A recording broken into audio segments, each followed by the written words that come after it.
ವಿಜಯಪುರದಲ್ಲಿ ಇಟ್ಟಿಗೆ ಭಟ್ಟಿಗೆಯಲ್ಲಿ 3 ಕಾರ್ಮಿಕರನ್ನು ಮಾರಣಾಂತಿಕವಾಗಿ ಹಲ್ಲೆ ನಡೆಸಿದ ಘಟನೆ ಅಮಾನವೀಯವಾಗಿದೆ. ಮನುಷ್ಯತ್ವ ಇದ್ದವರು ಯಾರು ಈ ರೀತಿ ಮಾಡಲು ಸಾಧ್ಯವಿಲ್ಲ. ತಪ್ಪಿತಸ್ಥರ ವಿರುದ್ಧ ಸರ್ಕಾರ ಕಠಿಣ ಕ್ರಮ ಕೈಗೊಳ್ಳಲಿದೆ ಎಂದು ಕಾರ್ಮಿಕ ಸಚಿವ ಸಂತೋಷ್ ಲಾಡ್ ಹೇಳಿದರು. ರಾಯಚೂರಿನಲ್ಲಿ ಇಂದು ಮಾತನಾಡಿದ ಅವರು, ವಿಜಯಪುರದ ಇಟ್ಟಿಗೆ ಭಟ್ಟಿ ಕಾರ್ಮಿಕರ ಮೇಲೆ ನಡೆದ ಮಾರಣಾಂತಿಕ ಹಲ್ಲೆ ಖಂಡನೀಯವಾಗಿದೆ.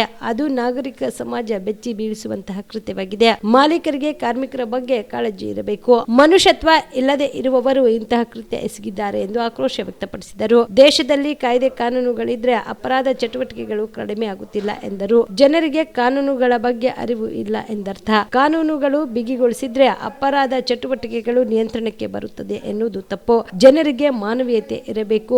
ಜನರ ಮನಸ್ಥಿತಿ ಬದಲಾದ್ರೆ ಇಂತಹ ಕೃತ್ಯ ನಿಯಂತ್ರಣ ಸಾಧ್ಯ ಎಂದರು.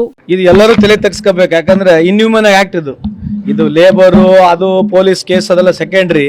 ಈ ತರ ಮನಸ್ಥಿತಿ ಇರತಕ್ಕಂಥ ಈ ದೇಶದಲ್ಲಿ, ಈ ರಾಜ್ಯದಲ್ಲಿ ಇದ್ದಾರೆ, ಅದು ಕರ್ನಾಟಕದಲ್ಲಿ ಆಗಿದೆ ಅಂತಂದ್ರೆ ನನಗೆ ವೈಯಕ್ತಿಕವಾಗಿ ತಲೆ ತಗ್ತಕ್ಕಂಥ ಕೆಲಸ ಇದು ಯಾರು ನಾವು ಹಿಡ್ಕೊಂಡು ಆ ರೀತಿ ಹಿಗ್ಗಾಮುಗ್ಗ ಬಡ್ದಿರ್ತಕ್ಕಂಥದ್ದು ನಾನು ತಮ್ಮ ಮಾಧ್ಯಮ ಮುಖಾಂತರ ನೋಡಿದ್ದೇನೆ.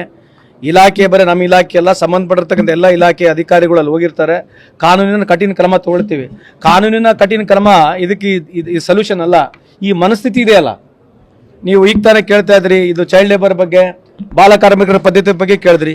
ಬಾಲ ಕಾರ್ಮಿಕ ಪದ್ಧತಿ ಕೂಡ ಈ ದೇಶದ ವ್ಯವಸ್ಥೆ, ಈ ದೇಶದ ಮನಸ್ಥಿತಿನೇ ಇಂಪಾರ್ಟೆಂಟು. ಸೊ ಸಾರ್ವಜನಿಕರಲ್ಲಿ ಮನವಿ ಮಾಡ್ಕೊಳ್ತೀವಿ, ಬಾಲ ಪದ್ಧತಿ ಕೂಡ ಇದನ್ನು ನಿರ್ವಹಣೆ ಆಗ್ಬೇಕಂದ್ರೆ ತಮ್ಮ ಸಹಕಾರ ಇರಲಿ ಅಂತ ಈ ಸಂದರ್ಭ ಹೇಳೋದ್ರ ಜೊತೆಗೆ ಇದೇನು ಮಾಡಿರ್ತಕ್ಕಂಥ ಈ ಕೃತ ಇದೆ, ಇದು ಒಂದೇನು ಆಕ್ಟ್ ಮಾಡಿದಾನೆ, ಇದು ಇನ್ಹ್ಯೂಮನ್ ಆಕ್ಟ್ ಅಂತ ಈ ಸಂದರ್ಭ ಕೇಳಲಿಕ್ಕೆ ಇಚ್ಛೆ ಬಯಸ್ತೇನೆ. ಖಂಡಿತವಾಗಿ ಕಾಣುತ್ತೆ, ಮೇಲ್ನೋಟದಲ್ಲಿ ನೀವು ಹೇಳಿರ್ತಕ್ಕಂಥ ನನ್ನ ಸಮರ್ಥನೆ ಇದೆ.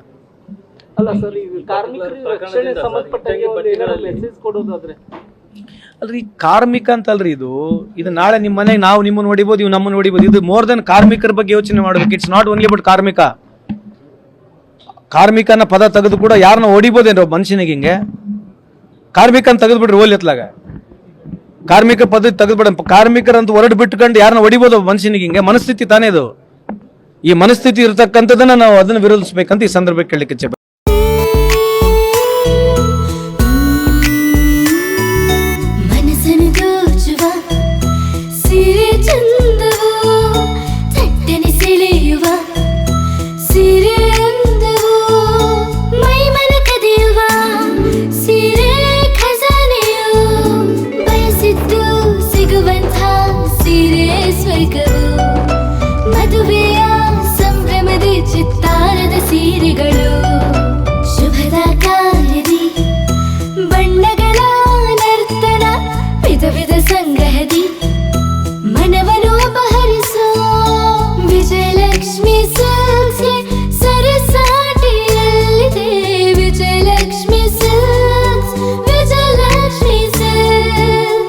ಗುಲ್ಬರ್ಗ ಜಿಲ್ಲೆಯಲ್ಲಿಯೇ ಮಹಿಳೆಯರ ಮತ್ತು ಮಕ್ಕಳ ವಸ್ತ್ರಗಳ ಏಕೈಕ ಅತಿ ದೊಡ್ಡ showroom Vijayalakshmi silks, city centre mall, super market road, Gulbarga.